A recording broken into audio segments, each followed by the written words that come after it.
Now we begin the news with the resurface of gridlock on Lagos roads. Fuel queues have resurfaced in several parts of Lagos as scarcity of petroleum hit Nigeria's commercial center. Now in some areas of the state, motorists were spotted in the queues that snaked into the street, causing gridlock around filling stations. A litre of the product now sells for between 800 naira to 1,000 naira in some filling stations, a move that has resulted in an increase in the pump price of fuel.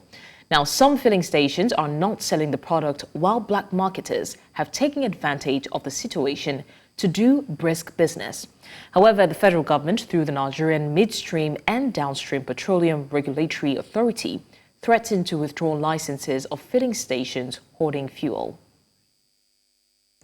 Let's now cross over to the nation's capital. News Central's Abuja Bureau Chief Amadine Uyi, who is on standby to give us the situation of things in the FCT. Good afternoon, Amadine. What exactly is it like to get fuel over there in Abuja?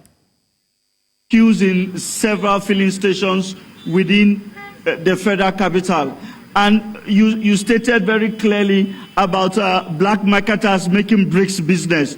If you follow the camera over there, you see several black marketers trying to sell to motorists. But let's come down back to this petrol filling station. You see at this is the entrance of one filling station just opposite the NNPC headquarters.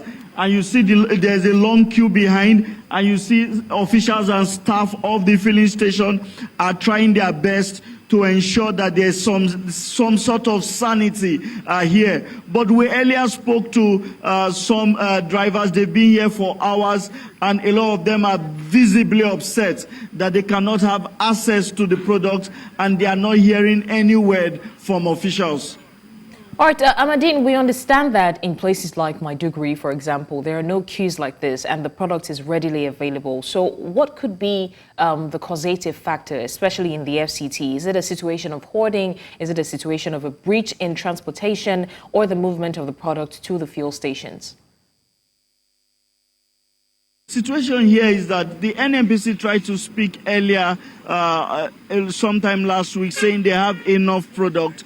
They blamed the end governance protest that marketers were not loading from the fuel depots.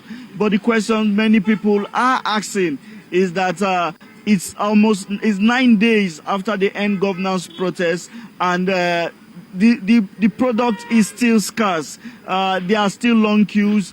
Many stations do not have the product. So at this moment, people are confused. They don't even know what is the real situation. But I can tell you authoritatively that as we speak, the NNPC is trying to speak to some members of the media, maybe to explain the current situation on ground. That was slated for 12 o'clock today. We are hoping that they will come out with an argument that Nigerians will have some sort of understanding over the current realities. Abuja Bureau Chief Amadine Uyi for giving us an update on the fuel scarcity in the FCT. And of course, we do have similar situation in Lagos and across other states. And in no time, we'll be getting to the root of that as well. Thank you, Amadine, once again.